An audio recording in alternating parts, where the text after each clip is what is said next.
New Thought Media Network.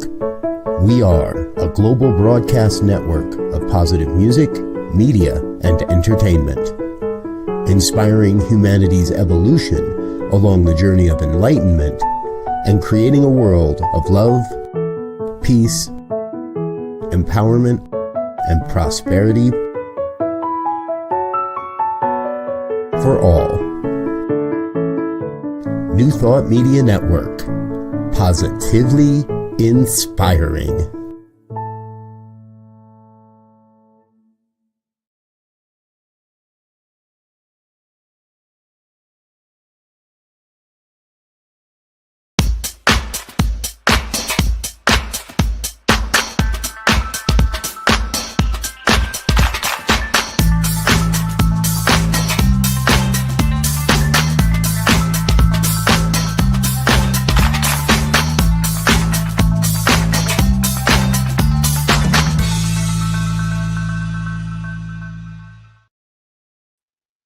Why, hello there. It's me, yes, me, Bonnie Gonzalez, your doula for grief. Thank you so much for joining me. Good afternoon, good evening, whatever time you're watching me. I just hope things are moving well in your life at this time. So just a little bit about me, quick blurb about me. I am Bonnie Gonzalez. I am a grief coach, a certified grief educator, a religious science practitioner, a registered nurse, and also a licensed soul collage facilitator. But most importantly, I am a human being right here with you on this planet right now, navigating, our challenging lives and good and bad parts of our lives. I'm right here. We're all in this together. And I am here to really demystify grief, to shine a light on grief, to bring it out of the shadows of our lives and right smack dab into the middle of our lives. And you may wonder why I need to know about grief. It doesn't feel good, it doesn't make me happy. It's like because grief is one of our life's greatest teachers. Grief gets our attention like nothing else does. And as uncomfortable as grief may be, as challenging as grief may be, grief does have a superpower. And its superpower is healing. Yes, healing. Think about that for a minute. The very thing we run away from is the very thing that we should run to or fall into the arms of. How about that? Let's hold it that way. And so many people have a question about, well, what is grief? And I was going to say grief, loss and grief go hand in hand because grief is just the emotional response that we have to a loss. And the first loss that we all think about when we think about grief, the loss that we all think of is the death of a loved one. And I am here to say, yes, that is the biggest hole you'll ever have blown through your heart, the biggest. But there are also a myriad of losses that we suffer in our daily lives. What about a loss of a friendship, a divorce, a job that you really wanted, a loss of a home? How about a geographical move? How about health challenges? What about aging, loss of mobility, loss of independence? All of those things are losses. So therefore, we can be in grief at any time around those losses. And the thing to do is to acknowledge it, to recognize what your emotions are responding to. What is that loss? And what I want to say is that you have to heal it to feel it. I mean, you have to feel it to heal it. We can't heal what we can't feel. So knowing that there is that requirement of leaning into the discomfort of those emotions. And it's not easy. I know that it's not easy. And that's why I say, don't do grief alone. That is my tagline. Don't do grief alone. So, and with that said, I just want to say, take this time to take the next hour or less that we're going to have today. Use this time to ask questions, drop a comment. We're here. And even if you drop a comment after the program ends, I still get those questions and comments. So please, for these next minutes, make this show for and about you. And if you want to grab a cup of coffee or tea or wine or whatever it is that you need that allows you to feel connected here, do that. And like I said, welcome. If this is your first time, I want you to know that you have come to the right place to begin your healing from grief. And if you're returning, let's rub shoulders and sit at the table and share some insights. So my theme today is death doulas, the role of a death doula. Yes, the role of a death doula. And what I love about the guest that I'm going to bring on is that she'll be talking about, the death, the end of life. And just like I say for grief, don't do grief alone. Let's not do death and dying alone. There is help there. And that's what I want to bring my guests on to talk about, the role of a death doula at that sacred time of ending our lives. So with that said, I want to bring my guest on, who is Patricia Reason, who is a retired registered nurse, but for right now, Patricia is a death doula. So if you bring Patricia on, Joe, I'd love to have her come on and talk a little bit about death doulas. Hello, Patricia. I want to just say thank you for your yes today. Thank you for your yes. Patricia and I are kindred spirits here. We're both here in Chapala, or in Lakeside at Ahiki. Yeah. Lake Chapala. We live in two different towns. But Patricia, thank you, and welcome. And you want to tell us a little bit about what you're doing and what led you to this new career as an end-of-life doula or death doula?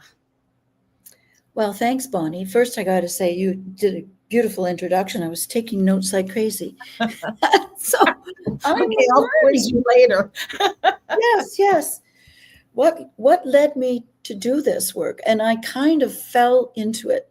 Okay. I'm always interested in wellness and lack of wellness. And of course, people dying. It's the time of our lives. For most of us, we're in our late 60s, 70s on, and we're having friends and family die. And most people over 50 start to lose their parents.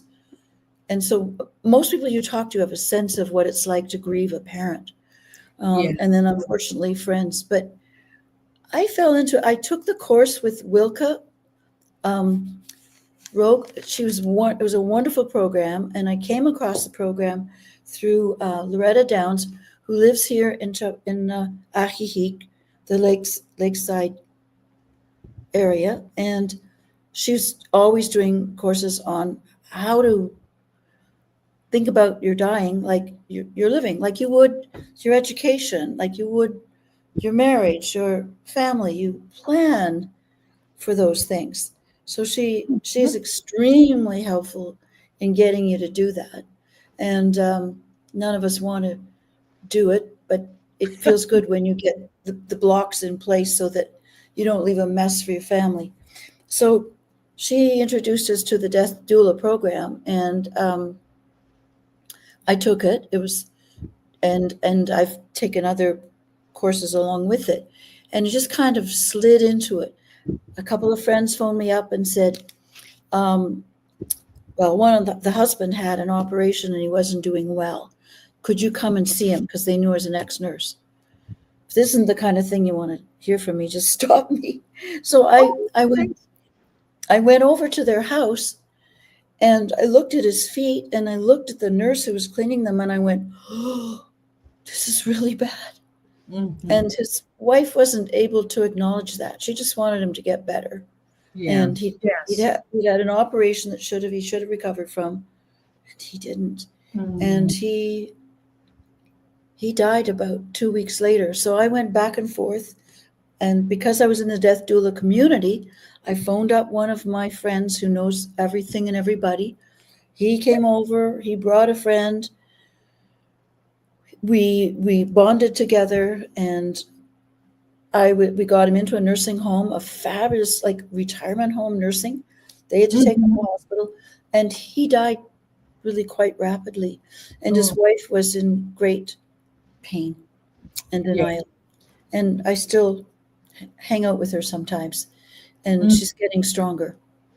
Yes. So death doulas, and I'm kind of digressing, but death doulas are supposed to be witnesses and present in a non-judgmental, comforting way, just to sit with the person.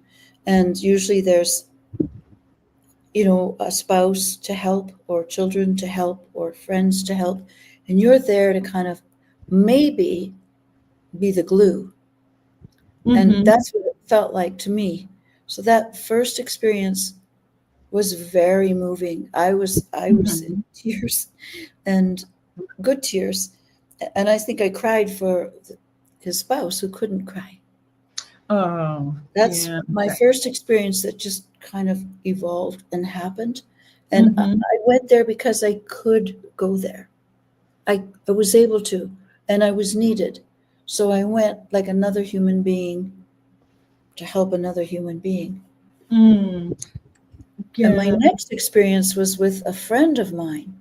Do you want me to briefly describe that? Oh, I would love it. But before you do that, I want to acknowledge that we have a viewer, and Joe, you could put his comment up. It's from Wayne, and Wayne says, "Good day." And I just You must be Canadian. I was going to say that's why I want to bring Wayne. Comments up is because Wayne lives in Calgary, Canada, and Wayne, Patricia is also a Canadian. So 2 Canadians are with us so far. Thank you.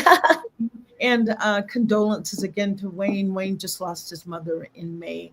So condolences to Wayne.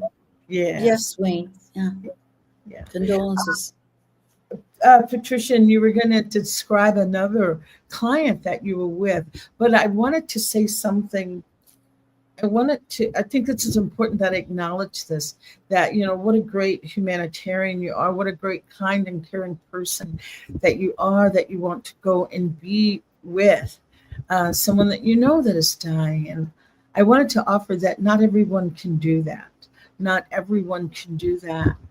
So many families, so many clients that I've had that says that when their loved one fell ill or had a terminal illness, suddenly the stream of friendships dries up.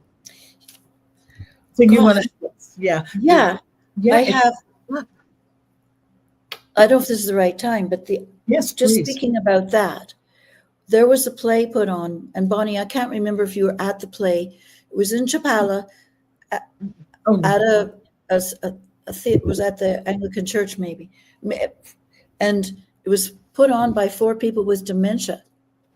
And the biggest story they had, it was beautiful. I think all of us had a couple of tears, and we were moved so much because all 4 of these people were really active members of community, bright, funny, laughing, involved, helpful, and now they had dementia, and they all said the friendships, like people withdraw and they're left alone when they most need someone. And I thought that's kind of, it's like dying. It's on your way to death. And all they wanted was people not forget them and visit them or whatever. And we get so afraid because we don't know what to say. Right. So I'm interjecting is that we don't really, and this is need to know what to say. We just need to be present and listen. Mm-hmm. And it kind of comes out of the space itself. It's quite organic. Mm-hmm. And I do want to add to that, Patricia. People say, I don't know what to say. I don't want to make them feel worse than they already feel. I don't know what to say. And I would love to have people understand that you don't have to say anything. Your presence is such a healing balm to whoever you're with. If we can get beyond thinking, I have to say the right thing, because there's no right thing that you can say. There is no right thing that's going to make. And I think the individual knows if you're just genuinely there because you are a caring human being, and it could be you that needs that help. And quickly, the second story of kind of death doulaing was with a friend of mine, a Mexican friend I'd known for some years, lovely man, was a bullfighter, a bull rider, very athletic, probably got a lot of brain injuries, and ended up very unwell. And his daughter in another state in America didn't call him because she didn't know what to say. She didn't know what to do. So it started with me calling her. We both agreed. We were so helpless. We didn't know what to do. We shed a couple of tears. I said, I think all he needs is to hear your voice. Just hear your voice. That gave her the impetus to call him. And she told me, she texted me back because we were texting, I had a wonderful conversation with my dad. I just called him. And it basically unfolded. So then I said, I don't know what we can do. And one of my death doula friends said, I have a car. Let's go visit him. And he lived about 45 minutes away in a little town here in Mexico. And then I said, thank you. And two more friends said, we're coming too. Doulas. Oh, wow, a caravan. A caravan arrived, and we had cleaning fluids, and we had this and that piled out of the car. And my friend was lying in agony, couldn't really talk, couldn't move, couldn't do anything, has one visitor per day, an incredibly kind man named Jorge, who would visit him each day and bring him some food, clean him up. But he was a busy farmer, so he couldn't do much. So when we arrived, we spent 4 hours, we death doulas, in a kind of quiet symphony of cleaning and moving by and around him and tending to his needs. Two of us were nurses, and we got everything purged, garbage out, cleaned the place. And then the two of us who were nurses stayed on and cleaned his body, straightened his bed, what we could, and told him it was okay to go. But both nurses, I had hired a nurse to help him a bit, and she'd said he's not ready to go physically because there were no feet changes. And I don't know a lot about that because my specialty was mental health, not palliative care, and not, but I knew enough that I had two hands and I cared. And that's what it takes. A healthy body. Yeah. So we said it's okay. You can go. You can die. Yes. And even though they said he wasn't ready, the permission he got from his daughter, and the permission he got from us, and he said to us as we were leaving, and he was so in agony he couldn't talk, and he said, "Thank you, thank the people for coming, thank you." And he looked right in our eyes, and my friend said, she was a palliative care nurse. She said she'd never seen such genuine thankfulness from him. Yeah, gratitude. And he died about 36 hours later. And he waited for his farmer friend to come. And he was with him. And we all, that night, the man named Doug, who helped us and brought the car, said he woke up and wrote a poem, just a beautiful poem. And in the end, he said, "Thank you for your gift to us." We felt like we'd been given the gift to be helping him look after himself and to die. And we went to his favorite little restaurant, which is outside of Chapala. And they knew him there. And they knew what we'd been doing just with our little bit of conversation. They treated us like we were royalty or angels, or they brought us like food, like with such caring and such dignity, such thoughtfulness. We all felt the day had been an enormous gift to us. Yes, and a then secret. the day after that, he passed. And we were all so grateful to be involved in that. Right. What a beautiful story, Patricia. What a beautiful story.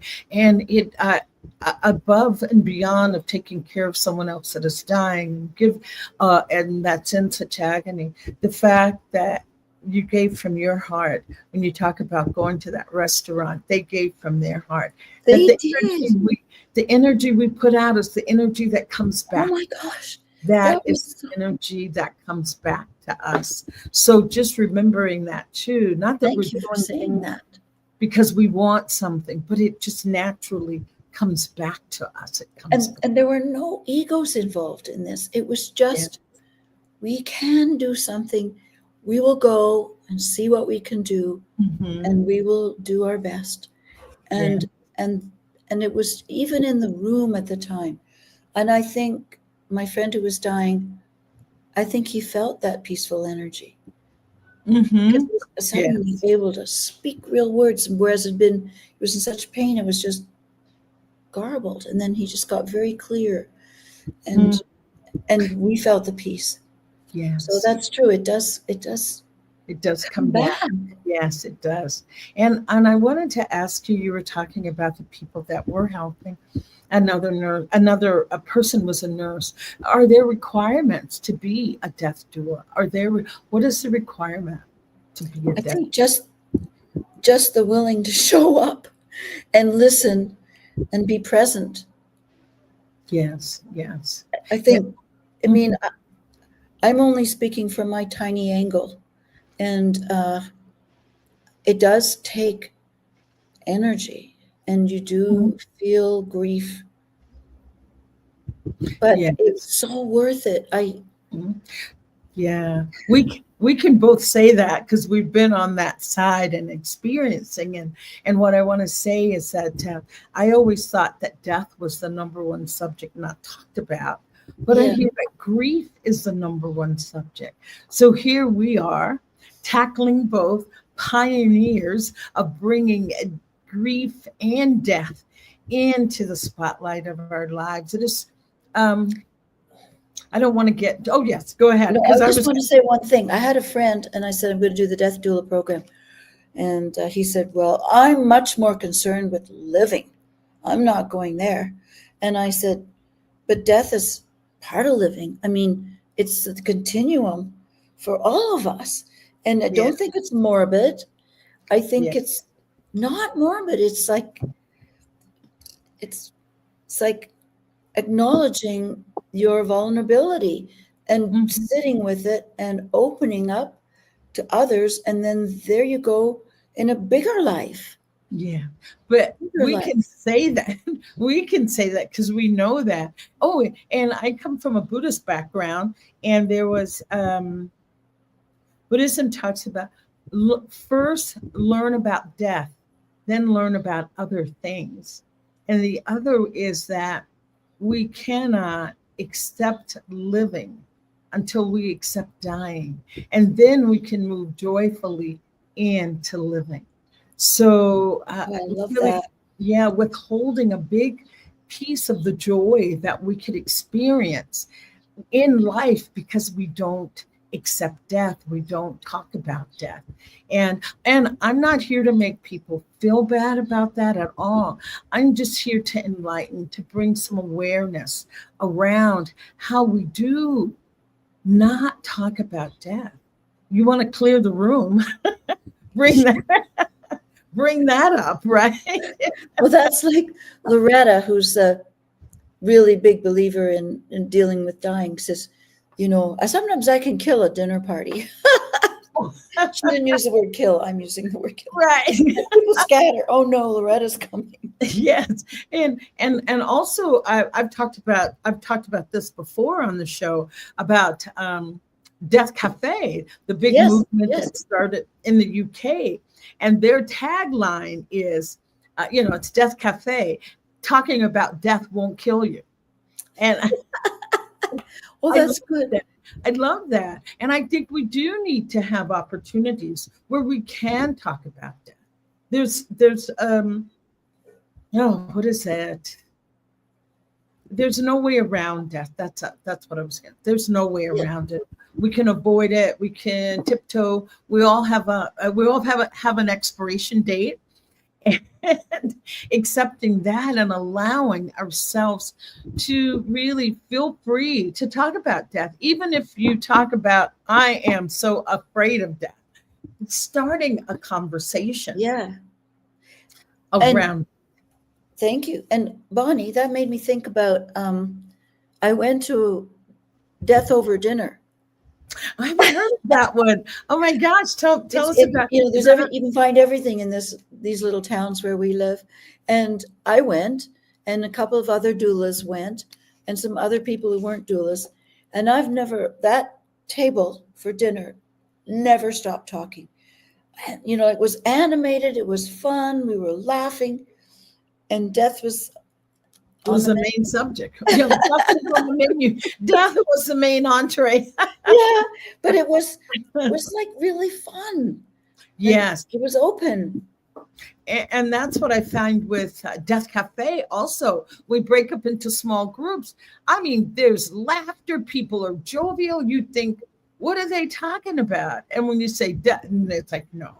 Because finally there's a place and space that's open for you to come and talk about what's on your mind. Anything is accepted. I was I don't want to digress, but I was surprised that so many people felt like they wanted to have control of their own death. Like death by their own hands is the way someone phrased it. That need to control. And so if we can talk about it with our family members and say that we did have a terminal illness and it's your suffering, letting your family know that what your wishes are in those instances. Well, absolutely. I mean, I've still got to do that. I mean, I'm sort of doing it, but it's not straightforward. But I remember Loretta saying, I've got everything planned, right down to when I'm in palliative care, if I am. Mm-hmm. I want chocolate ice cream. And I want everyone to know that. I don't want vanilla. You give me chocolate. And maybe that's what we should be having in our lives, not saving and waiting. Whatever is that comes up, have the chocolate ice cream. I'm not saying I'm going to go right after this, I think. Yes. Oh my gosh. Oh, okay. So I wanted to ask, and maybe you don't have the answer to this, but is there a charge, a fee for death doulas, for a death doula? Well, that's an interesting thing because I don't really know. I know we're doing it as volunteers. Yes. I think we here in this town, Ahihik, we can charge. I guess there's nothing to stop us, and it probably will become more and more of a profession where people hire doulas, and hopefully not expensively. Yeah. But at the present time, it's a volunteer thing. But I think there are places in the world that do charge. Right, do charge, and maybe I know for with the hospice, service. Like in hospice in the U.S. with my background and having a palliative care nurse there. It's federally funded, so it's not out of someone's pocket per se. And I do know there are volunteer programs, and here's what I say about anything: never let money be the reason that you don't reach out. Never let that be the reason, because there are people there to help. There are people there to help, and how long is the program if someone wanted to become a death doula? What's the time commitment? with your program. I think did. there's a program here. I'm so bad with this program. I think it's to be certified or whatever is 5 full days. We did a 3-day weekend, so we're not like certified. Right. Okay. And there's a Death Doula Association, and in Chapala, there's the name of our group, which I don't know if you have a website or an after thing, because I don't know if I can find it on my phone here. But you know what? It's probably on it's a Facebook thing, and it's. I could put your. You can put it on later. No, I was going to say I could add your. Maybe Joe could do a banner for me quickly, because your email is Patricia Reason, right? Yeah, 23 at Gmail. And they could just email you. And I'm just putting it in now, and we'll get you a quick banner. And Joe, I just put that in, Patricia Reason 23 at gmail.com if you have any questions. Or Yes, you can always email me. My contact information, Joe, will put that up, Bonnie, at Your Doula for Grief or yourdoulaforgrief.com. Joe, if you could just do, maybe just put up my contact information. Can I mention a couple of names? Mm-hmm. Bonnie, you feel free to interrupt me because I've never done this before. No, that's okay. Wilka Roig, ROIG, she's the Latin American outreach coordinator for the end of life community, and she's training doulas here in Lake Chapala. End of life, I think that's what we're calling ourselves. The Lake Chapala End of Life Community. So okay. Here's what I'm going to say, because we don't have a banner with that information, but people can contact me, and it's Bonnie at yourdoulaforgrief.com. Either way, just yourdoulaforgrief.com or Bonnie, yourdoulaforgrief.com. Joe's putting that up now, and I apologize for not having had that sooner for the viewers, but people watching from all over, just send me an email and I can get that information for you. And believe it or not, Patricia, we're getting at time. Okay.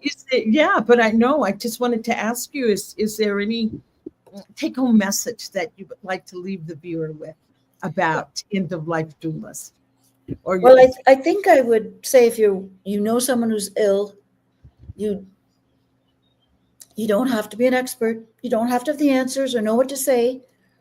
Just show up. Just do what you can. Even a phone call, I think, to a family member. And if you could say, I can come and sit, I can just sit, and you don't have to talk. Because really, people, if the ill person can talk, they'll talk to you.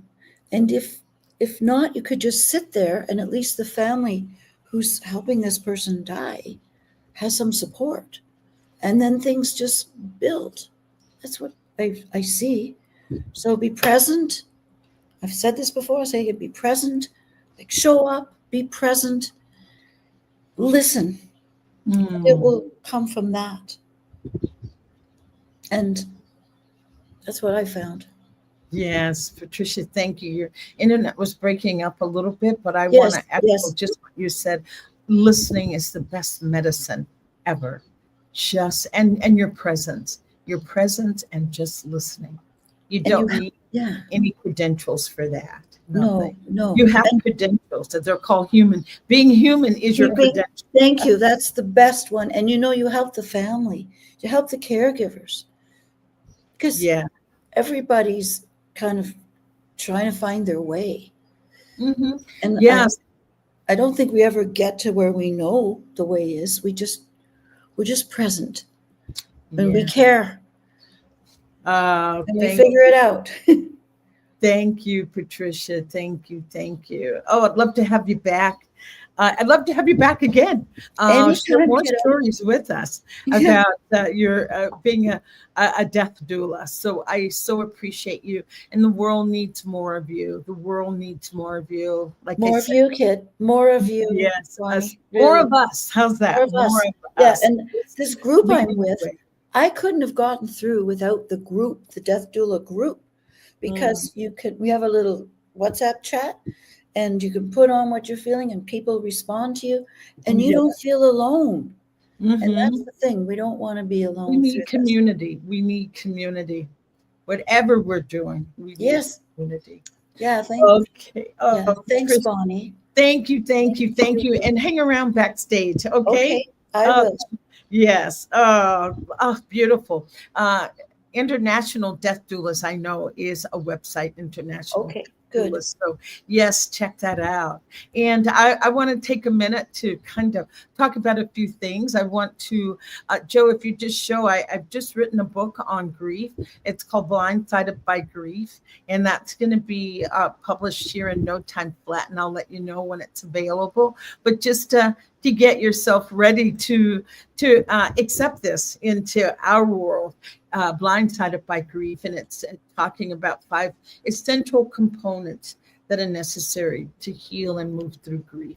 So it's a brief book, but it will bring you solace, give you some understanding, some insight into grief. And my last shameless plug is for CSL Convention of Americas. That's happening right here in Chapala, Mexico. And Joe's going to show the video for that. Joe?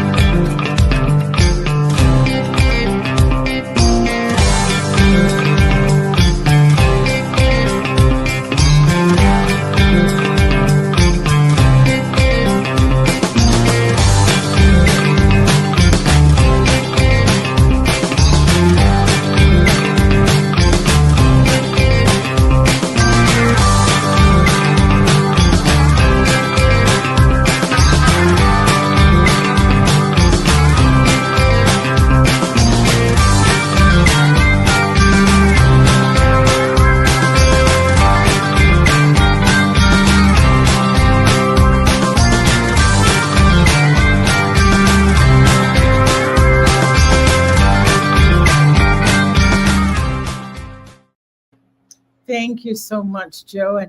And I want to say, mark your calendars. It's July 22nd through the 26th, and coming to Lake Chapala.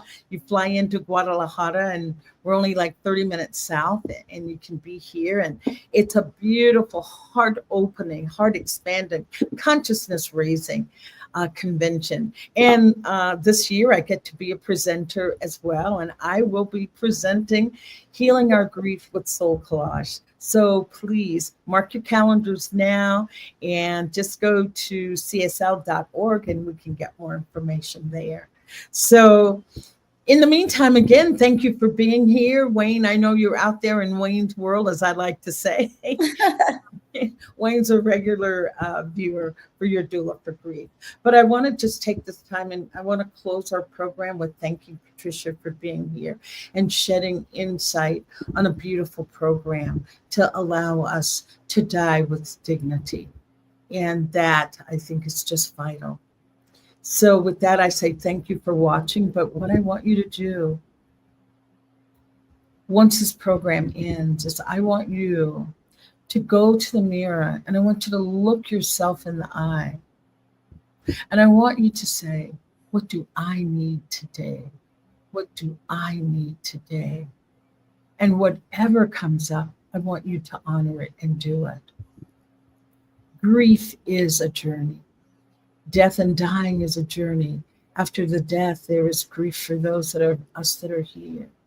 And also, even for people that are dying, there's anticipatory that happens. So I want you to know that grief is a part of our lives. And just don't do it alone. I'm here and there's others here. So don't forget, honor what comes up. Thank you so much. Namaste.